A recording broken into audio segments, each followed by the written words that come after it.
Hey everybody, welcome to Game Day View, presented by Mercedes-Benz. Patrick Claybon back here with Greg Rosenthal and Cynthia Freeland. Week 9 on the way. We start on Thursday night, and now we start to know more and learn more and maybe get some better picks, Greg. What are you talking about? I mean, we got to give Cynthia the love here. She had the picks last week, 12-4.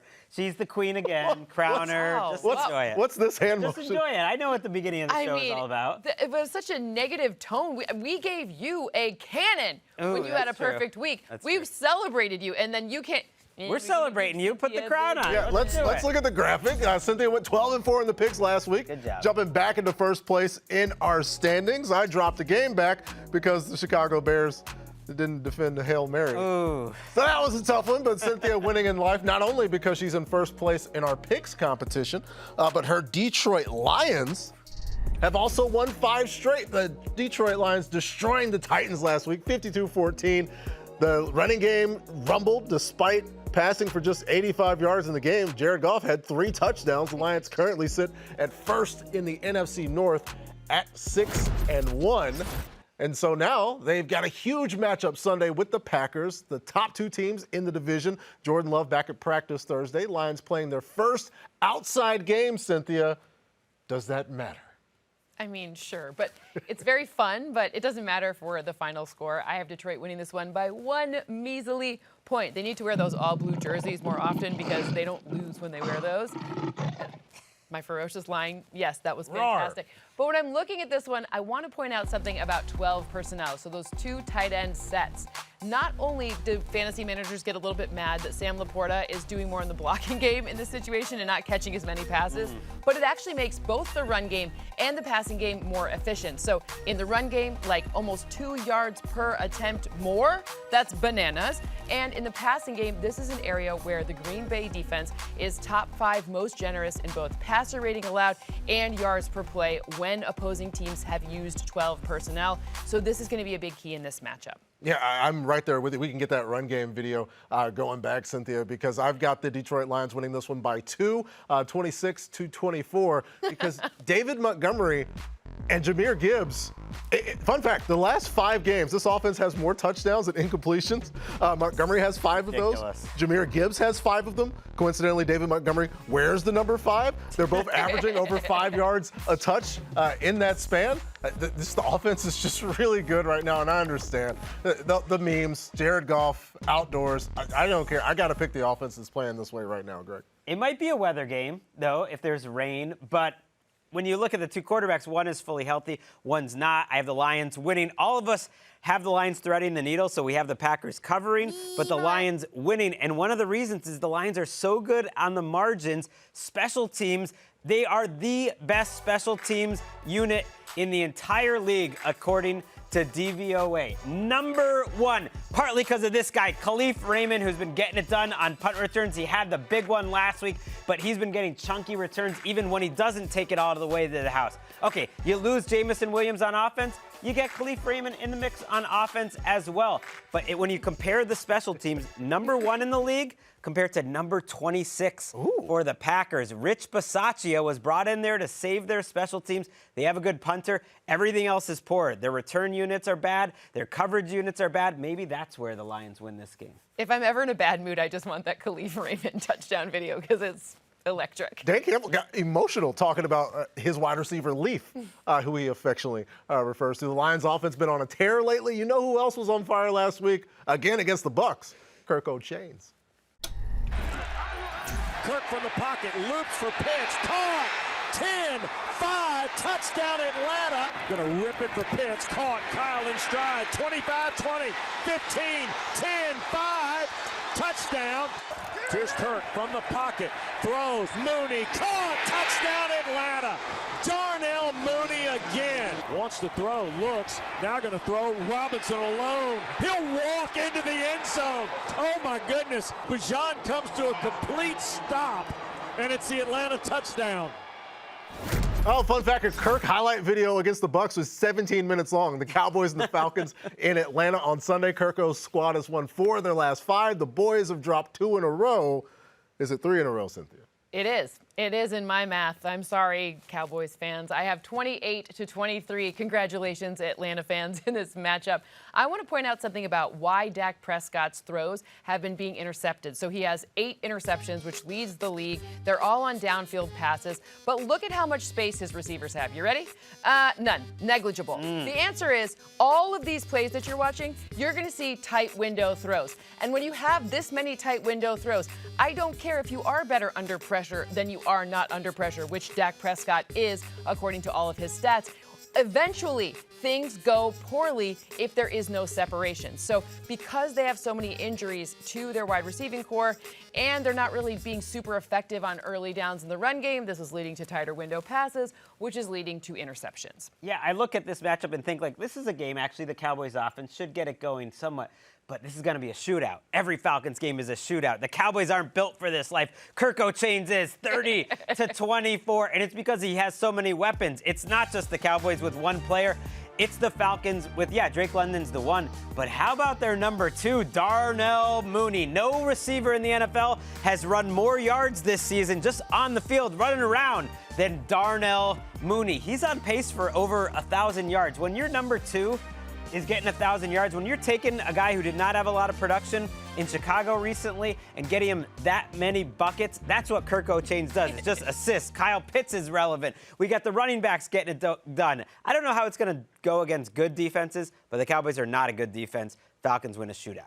I've got a Falcons win as well, a lower scoring game than you guys, because I think the Falcons keep the ball on the ground a solid. We were treated to the 3rd ever, by the way, Bijan Robinson 100-yard game ever in his career a couple of weeks ago against the Seahawks. I think Dallas Cowboys will provide another one here, also a solid potential for a Tyler Algier game as well. 28th, the Dallas Cowboys are stopping outside runs. Atlanta is top 10 in that metric. I think the trend holds here, and also think the trend of Dak Prescott under pressure holds here, because like Cynthia points out, if there's more pressure around Dak, he doesn't mind that because it means there's less people to defend those passes. It's just a rough situation. We are all aboard the Atlanta Falcons. Let's do some math. Get the calculator out, Cynthia. CeeDee Lamb, a season-high 146 yards against the 49ers. Does he go over or under 85.5 this week? Well, he's going to go under 146, but over 86 yards in this matchup.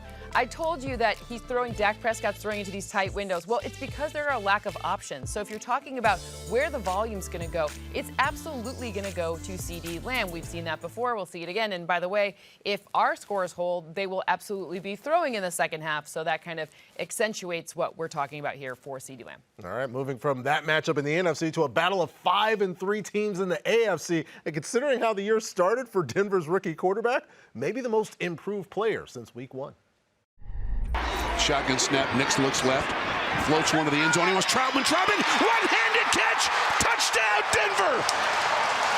19-yard strike. Bo Nix to Adam Troutman, who snagged it with one hand.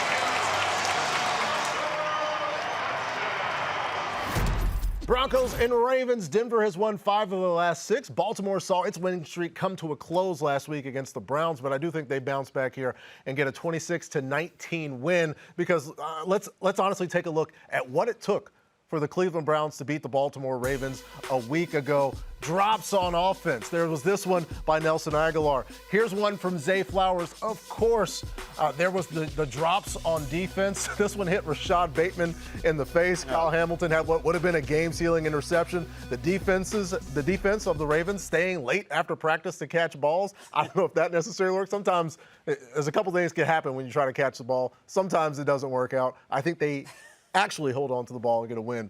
26-19. I agree with you, and yet I'm almost disappointed. Patrick's the Ravens guy here, and he has Broncos keeping it close, covering the spread. Forget that. We got the Ravens by 20 points in this game. You think that's disrespectful? Yeah, it is. So's that 9-point spread, especially them getting over it. They added weapons to the number 1 offense in the league. Deontay Johnson is a Baltimore Raven. How much can he do in 1 week? We'll see. This is a matchup I think he could help them out quite a bit, because you got Patrick Surtain on one side, but can he really take out 2 receivers? No. He can take out Zay Flowers or Deontay Johnson. Then you got the other one getting after it. You have Rashad Bateman. Mark Andrews is playing better. The key point here is that they were the number 1 offense in the league before all of this. And as good as Denver is, on defense, here are the offenses that they've been going against. Gardner Minshew and the Raiders, Bryce Young and the Panthers, Spencer Rattler and the Saints, and whatever you want to call the New York Jets and what's happening there. This is a real offense they're facing this week. I don't think they're going to be so great. I think the Ravens roll. Well, I'm just the buzzkill here. I'm going to go back to a score that's a little bit more like Patrick's. I have Baltimore winning 27-19 this week. When I'm looking at what's going on in this Bo Nix situation, where, by the way, he leads all rookie quarterbacks in terms of offensive touchdowns, which I had to read that one 3 times just to make sure, because I was like, Jaden Daniels? What? Nope, it is actually Bo Nix. And why? Because he's really turned it up with Courtland Sutton. Courtland Sutton is one of my favorite receivers in this entire league. You never hear him talk. You never hear him chirp. You never remember that he scores touchdowns. You never remember that he finally had a 100-yard game. This is an opportunity for him to, again, exploit a defense that has been very generous in the passing game. It's not like the Ravens have sat there and been super strong against the pass. There are still a bunch of injuries to this defense, too. As we're sitting here right now, we don't even have the final injury report on which defensive backs are playing. So I think Courtland Sutton could be in line for another big game. All right, we'll see how these scores shake out, but we are all, yes, you beautiful children, we are all aboard the Baltimore Ravens. Just getting started here on Game Day View. Up next, the NFC West is up for grabs. The much healthier Rams have a huge matchup with Geno and the Hawks. Who's got the edge? We'll try to tell you after we take a quick break. NFL Game Day View is presented by Mercedes-Benz. Luxury SUVs now come with the luxury of choice. Mercedes-Benz has gas, electric, and plug-in hybrid offerings. Learn more at MBUSA.com.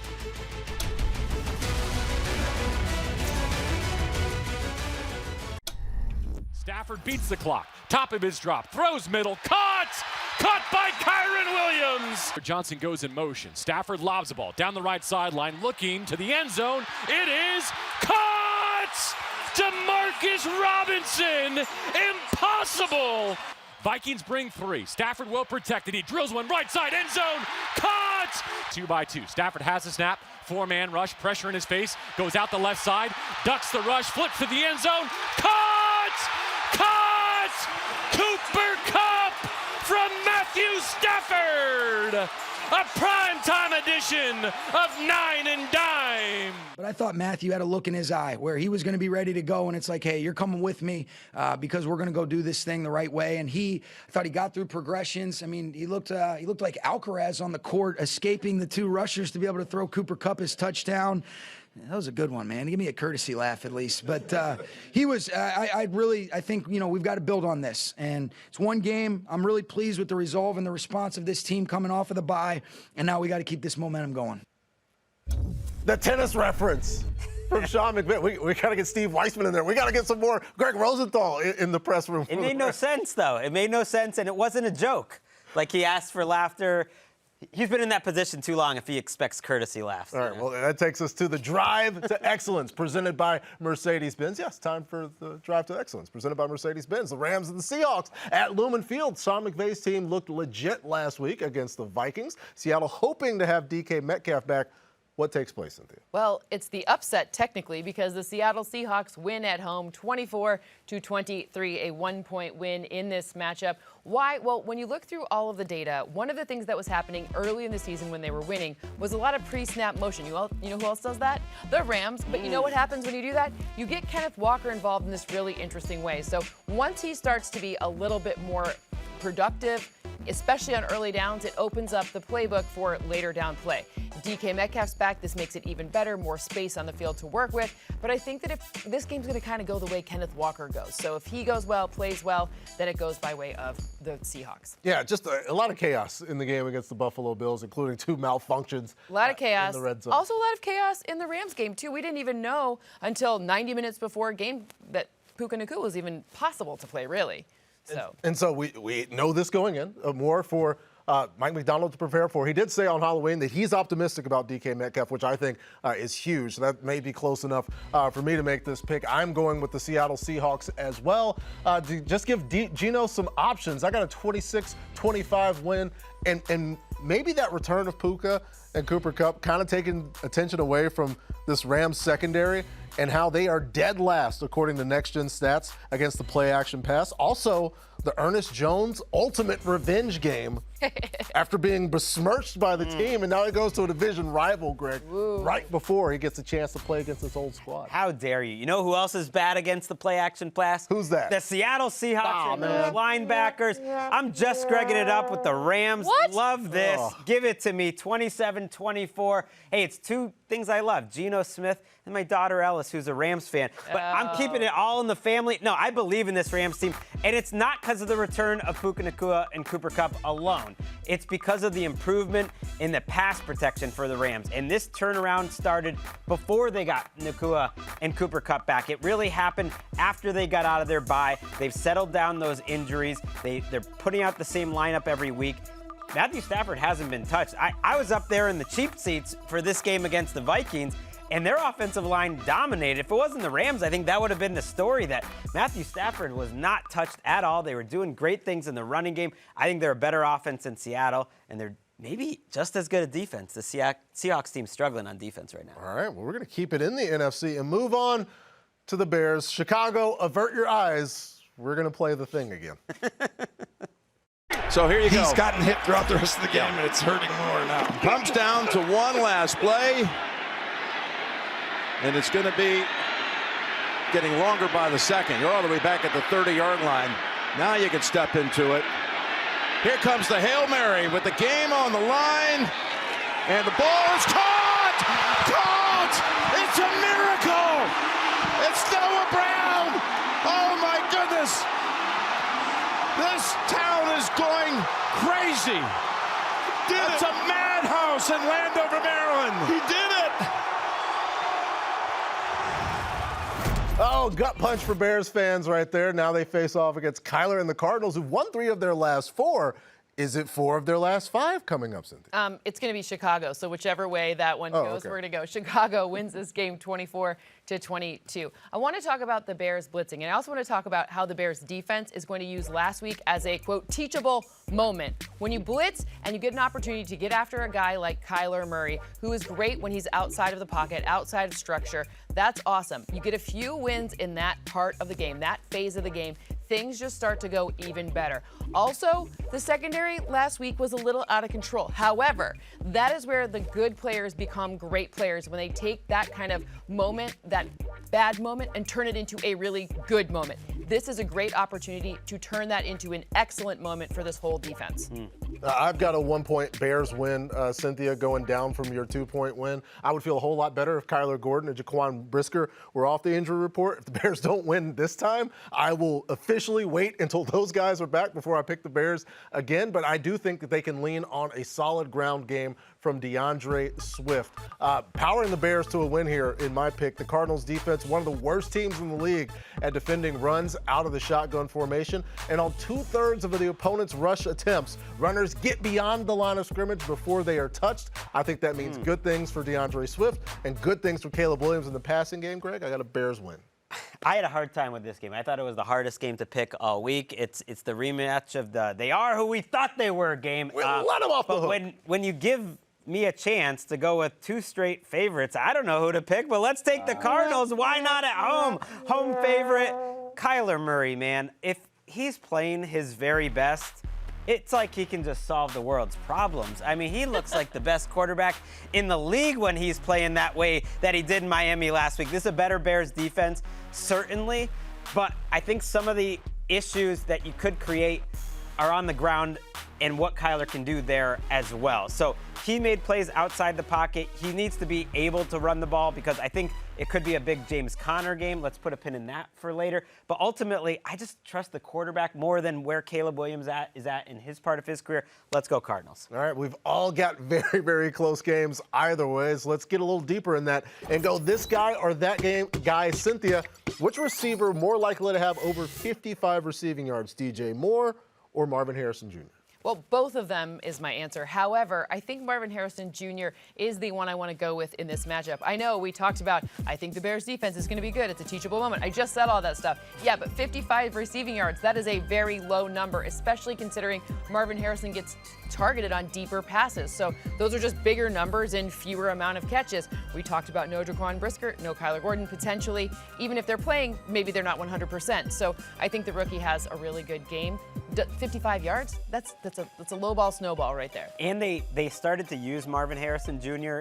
in more varied ways last week. They were using him on crossing routes, and just been a lot of go balls deep down the field. But you saw the variety. He can do everything, so let him do everything. Yeah, a lot of people reacting on social media website, twitter.com in the first half. Oh, they don't even use Marvin Harrison Jr., much to the chagrin of the Miami Dolphins. They certainly did in the second half. Up next, we're going to Believe Land. Jameis and the Browns shocked the Ravens last week. Can they do it again Sunday versus the Chargers? Is the sky the limit for this Browns team, or is it the moon? Shout out to Jameis. Our thoughts coming up next. Want to keep up with today's games? Just tell Siri. Show me the football schedule.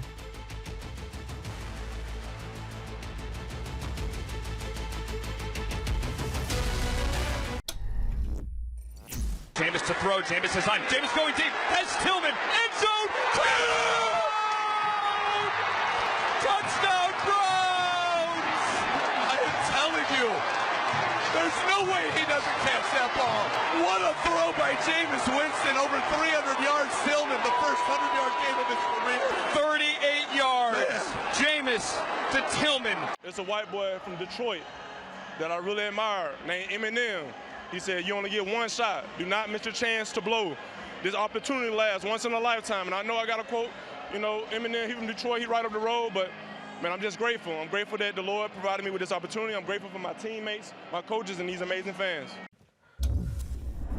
Time to seize the season, presented by Caesars Sportsbook, as we look into whose soul is escaping through the hole that is gaping into the end zone. The first touchdown scorer odds, Nick Chubb leading the way with J.K. Dobbins, and then last week's fantasy wide receiver 2, Ladd McConkey at plus 850. Let's talk more about this Chargers-Browns matchup. James has the dog pound believing. He's quoting Detroit legend Marshall Mathers, 2 home wins in a row. Cynthia, did they keep that going? Did they get 2 in a row? What they have to do is send Amanda Balionis, because she's the real hero. She did not even laugh once during that whole interview. I don't know how she did it. Anyways, Cleveland wins 21-20 in my math. Jameis Winston's volatility works both ways. It's good and it's bad. We've seen this guy throw all of these amazing touchdowns, this time now to Cedric Tillman. You saw that nice deep one before. Here it is again, and both. He was wide open.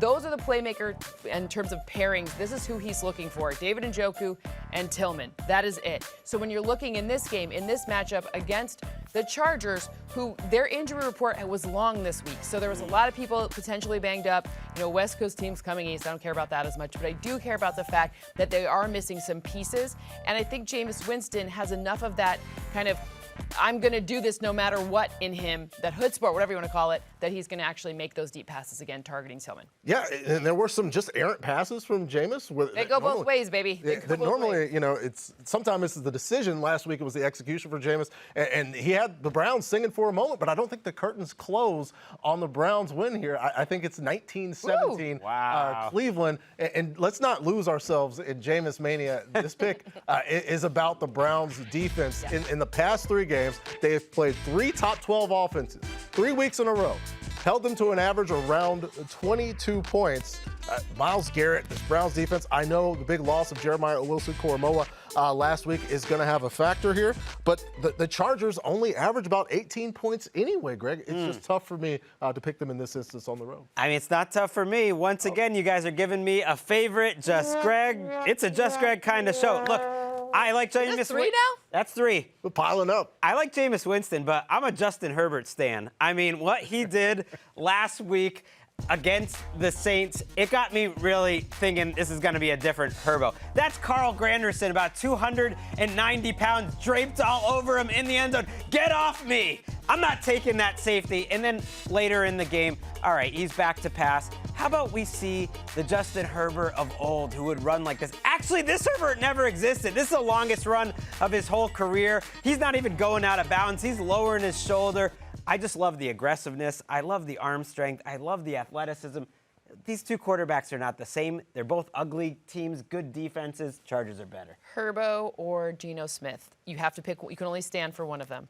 I guess I go Geno there. Oh, okay. Just making sure. I just want to make sure my world order is still intact. Yeah, I mean, that's why he gets out of bed at all. That was Seize the Season, presented by Caesars Sportsbook. Folks, download the Caesars Sportsbook app, an official sponsor of the NFL. New users, place your first bet up to $1,000. If you lose, you'll get it back as a bonus bet. Use promo code TV1000. Must be 21 or older. See Caesars.com/promos for the full terms.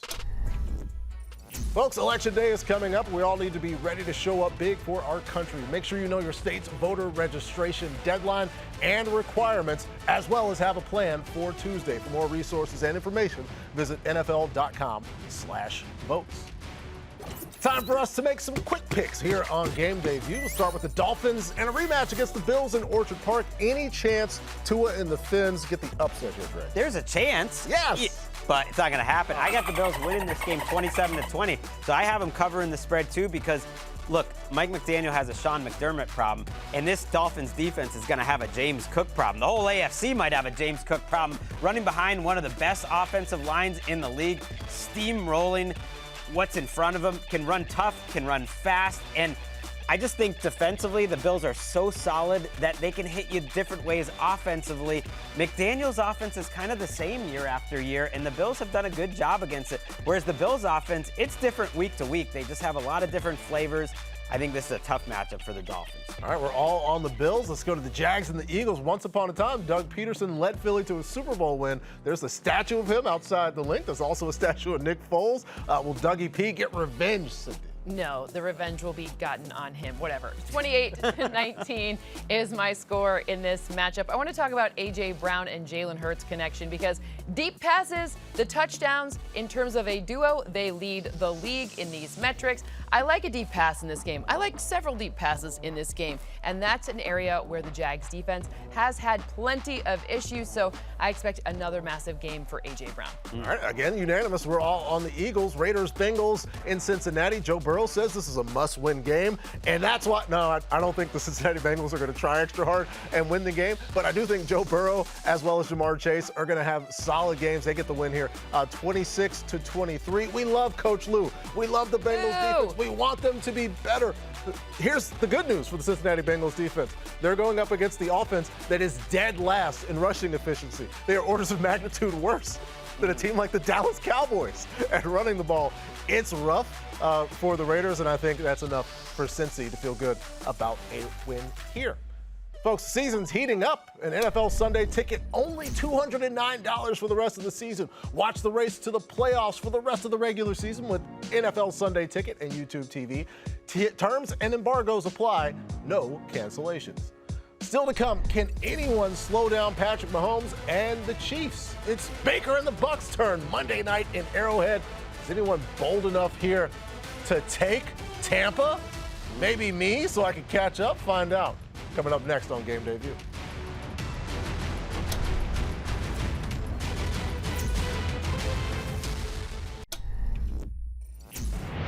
Mahomes steps back, four-man rush. He's throwing deep again, and this time wide open, and the touchdown, Red Raiders! Tied the record for the most passing yards in a single game with 734. I have the overall record. I believe it's 819 total yards in the game. Baker, he's gonna swing it for the end zone. He's got it! My style of play, I'd say, is calm when under chaos. Fans, I know they hate me. He kind of likes that part of it. The guy I compare myself to that I try to play like is Aaron Rodgers. I definitely extend the play guy. I like to make plays out of nothing. And Mahomes takes it himself. Touchdown, Red Raiders! I can get the job done from the pocket, but then when it breaks down, I enjoy making plays with my feet. And throw for Flowers. He caught it. I got a winning mentality, whatever it takes to win. Touchdown, Oklahoma. It was was an awesome game. No one can stop these offenses. Wish we'd have won, but it means a memory I'll have forever. When these quarterbacks take the field, it is must-see TV. Mahomes and Baker square off again Monday night in Arrowhead. Congratulations to Patrick Mahomes. He wishes he would have won that game. He's won every game against Baker Mayfield that he's had in the NFL. And I think that trend continues, and Tampa Bay falls 25-18 here, because I know that there's a lot of people stat watching and looking at Patrick Mahomes and being like, this is it. We got folks tweeting at Greg saying, get Patrick Mahomes off quarterback island. Look at the Chiefs on third down. They are number 2 in the NFL in converting their third down attempts. Coincidentally, Tampa Bay, the only team that's better, but a lot of those third down conversions came when they were fully healthy at wide receiver. I think that would help. I'm not even sure it would matter because the Bucs defense has really fallen off. I got a Chiefs win here, guys. I have a Chiefs win as well. I'm going 31-22, and part of it is it's about this Todd Bowles Bucs defense. It's just not the defense we're used to seeing at the linebacker position. They're getting picked apart. I mean, Kirk Cousins, his eyes get big when he sees the Buccaneers come to town. I think Patrick Mahomes will too. I mean, Mahomes said he wanted to be like Aaron Rodgers. I mean, he's topped them in titles. He's catching up in MVPs, and I think this is the night because of this Bucs defense and all the big plays that they give up in the run game and especially in the passing game, that come Tuesday morning after this one's over, everyone's like, oh, the Chiefs are back. The offense that we expected to see, the old explosive Chiefs, they are unbeatable. Because a lot of offenses look unbeatable when you face this Buccaneers defense. I love that. That's funny. I have a win too, but only 8 points, more modest. 28-20 in this matchup. I want to point out some differences on defense, but first, Drew Tranquill needs some love for last week's game. He showed out. When you're watching this defense and you're thinking about all the different ways that they're really excelling this season, sometimes we forget about that linebacker level. Drew Tranquill in this particular game against the Raiders was everywhere. And it was really interesting and good to see. And plus, he's really good at chess, and so that's how I know him, which was fun to watch. He's a very good chess player. He's out there playing chess. Everyone else is playing checkers. And they also got Josh Uche, and that's going to be interesting because some people were like, oh, he's a situational pass rusher type of thing. Sure, he may not play on every down, but you know where he fits really well? The situation that the Chiefs are in. So I'm curious to see how that's going to fit in this matchup specifically, because we know Baker Mayfield's going to want to slang the ball, and we know K. Dotton's going to be his target because they always like to look at the tight end, and tight ends have been an area where the Chiefs have had some yardage deficiencies. So I'm curious to see how it all pieces together. Yeah, speaking of chess, not checkers, Brett Veach, the GM of the Chiefs. He's doing the moves that the Patriots used to do. You bring a guy in at this time of the season. He wasn't doing much elsewhere. Suddenly, you'll see Josh Uche with 1.5 sacks in the divisional round for the Chiefs, winning another one. Mark my words, they're going to go, get a corner and then make this whole thing. And you're like, why are teams letting him do this? They're running away from it. Brett Veach. Yeah. Other teams in the AFC, you can try to. The 7-0, the Chiefs, the only remaining unbeaten team. It wasn't too long ago the Vikings also had a perfect record. Well, however, since then, after that 5-0 start, Minnesota has dropped their last 2 games, despite all 3 of us picking them to beat the Rams last week. LA put it on the Vikings. Darnold looked off. Matthew Stafford smoked Brian Flores' defense for 4 touchdowns, bringing us to Kevin O'Connell's team needing a bounce back Sunday night against the Colts. They benched Anthony Richardson in favor of Joe Flacco earlier this week. Does that work out for a win, Cynthia? Nope. 25-19 is my score, and Minnesota wins this one. Justin Jefferson still on the team as far as I'm concerned. And if you look at where the deficiency in this Colts defense is, if you're going to give him single high, which they do at the 11th highest rate this season, it's not going to go well for you. He averages 4 yards per route run. That's the second highest in the NFL. By the way, overall, the Colts have been giving up, a measly 13.2 yards per reception to wide receivers this year. Justin Jefferson averages 92.3 such yards in a game. It's just not a good matchup for the things that the Colts defense has been doing or maybe not doing in this case, and it is a great matchup for Justin Jefferson. So I agree, Vikings win this game, get back on track, but I don't agree about the point spread. I think the Colts keep it Point close. at me. I don't agree. It's 26-23, so the Colts cover, and the Vikings win in part because they're adding another weapon to their offense. Welcome back to football, T.J. Hawkinson. Just a trusty pair of hands for Sam Darnold to throw to. I mean, what a surplus of weapons Darnold has.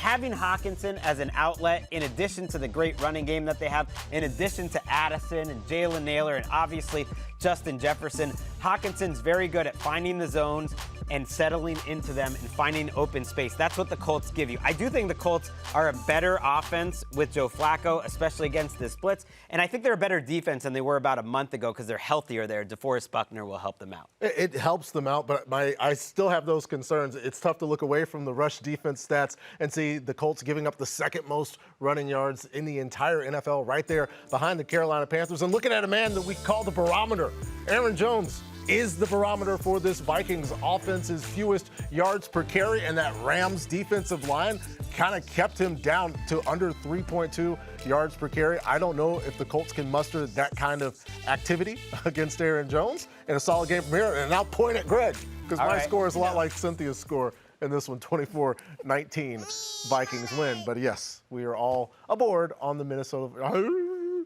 Still to come, the legend of Jaden Daniels keeps growing. The number 2 overall pick pulled off the improbable last Sunday. Do the Commanders have any more magic left, or could this week's matchup with the G-Men be a letdown? Our picks for the Commanders and Giants coming up next.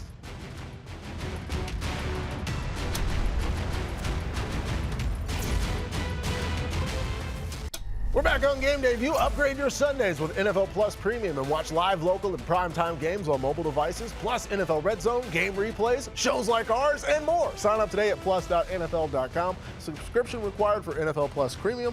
Terms and conditions apply. It's time now for Active Mike, presented by the Wells Fargo Active Cash Credit Card. About as much as we could, boys, huh? Let's just go put it down the field and score, huh? Daniels backing up. He's just going to have to let one fly. Goes to the right side. Steps away from the defenders. Gives himself some time. Now steps up, fires. Heads towards the end zone. It is...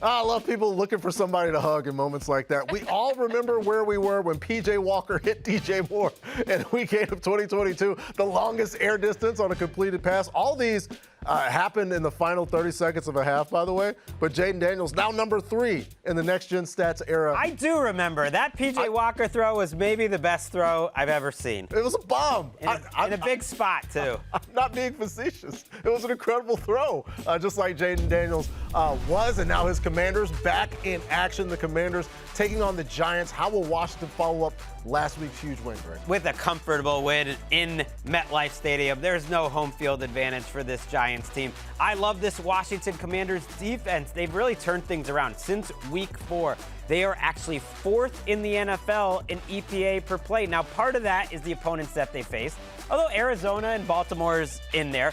But part of it is they've just simplified what they do, and you got guys like rookie Jerry Newton coming in and playing fantastic. He created a lot of pressure last week. So you're developing young players. That's what Dan Quinn is really good at. This is a tough team who doesn't make a lot of mistakes, and they're going to be booing Daniel Jones if you're trailing here. I would not want to be the home team when it's Giants Commanders. Commanders, they're going to win this game easy. All right, let's go to the Patriots in Nashville. We all agree on the Commanders. New England coming off of that big win over the Jets, but I do think Tennessee wins this one 18-17 because of a guy that we're maybe forgetting, especially last week when the Lions were going up and down the field. We saw Leaf Raymond scoring all those points. Tony Pollard at 94 yards in that game. Tony Pollard averaging right around 4 yards a carry this season, playing very well. I don't necessarily know which quarterback it's going to be. I would prefer Mason Rudolph for this one. If I get Levis news, perhaps I call our esteemed producer, Hytham, and I say, hey, maybe I'll switch my pick. But we all agree the Tennessee Titans get the win in Nashville. The best days are days when you pick a 1-point win. That's my favorite. It's like 5-4. Nothing like confidence exuding on those picks of the Saints and the Panthers. Derek Carr should be back for New Orleans. Bryce Young starting again for Carolina. Bryce Young get a win here or something? No. New Orleans gets the win, 24-16. But I want to point out Chris Olave, and on intermediate passes specifically. Who leads the league in terms of passing yards per play on those 10 to 19 air yard passes? Chris Olave. Well, Derek Carr. Chris Olave has been the subject of that and has about 53% of his passes come at this distance. Point being, it is a really good matchup for him against a defense that gives up almost 12 yards per play on such passes. They are the second most generous to those intermediate passes. The point is Chris Olave is going to be in the end zone. We just know it. Yeah, I still think the right answer to the question is Chris Olave. Okay, fine. The right answer, whatever you say, pointy tin. I know the Saints haven't won a game in a long time, right? It's been since week 2, but remember who they beat up on in week 1? It was the Carolina Panthers. They solve your offensive problems for you. Yeah, it made everything look great. They looked great in week 2. See if the Saints can go back to that against this game and kind of start something new. After the Panthers wrap up this game, they're heading abroad because NFL Network's slate of international games isn't quite done yet. Coming up live from Munich, the Giants square off against the Panthers on NFL Network. Rise, shine, and watch Sunday, November 10th at 9:30 a.m. Eastern, only on NFL Network and NFL Plus. Subscription required for NFL Plus. Coming up, we got some wild and crazy predictions for Week 9 of the NFL season. Super bold, maybe even irresponsible. And that's what makes it fun. Okay. Stick around. You're watching Game Day View, presented by Mercedes-Benz.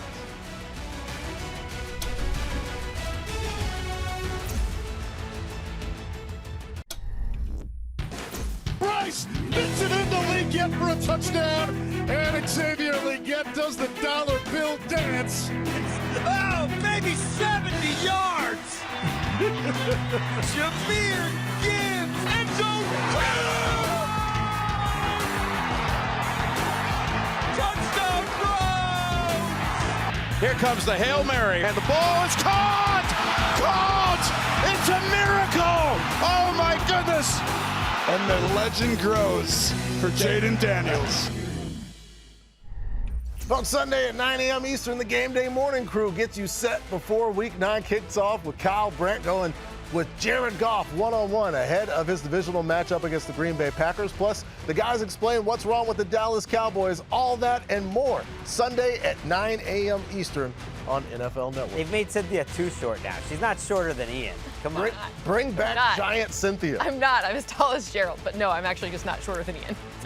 we need Cynthia to be the exact same height as Gerald McCoy on that graph. I'm requesting that now as we get to write this down here on Game Day View. Some predictions for Week 9. Lead us off, Greg. Okay, we talked about James Conner and that Cardinals rushing attack. I love him getting more than 70.5 rushing yards in this game. I think Kyler Murray helped set up James Conner with some of those rushing yards, and you think about where the Bears defense is vulnerable. I do believe it is against the run. They're built to stop the pass, and it makes you wonder, are they built for 2024 football? Because this Cardinals rushing attack, they throw a lot of different things at you. They're very creative, and James Conner breaks more tackles than anyone in the league. Speaking of breaking tackles, Bijan Robinson is going to absolutely have more than 25 receiving yards. That is, somebody just maybe didn't see the number. It should be a lot more than that. But ultimately, I think his opportunity here to break tackles against this Cowboys defense, yards after the contact, yards after the catch,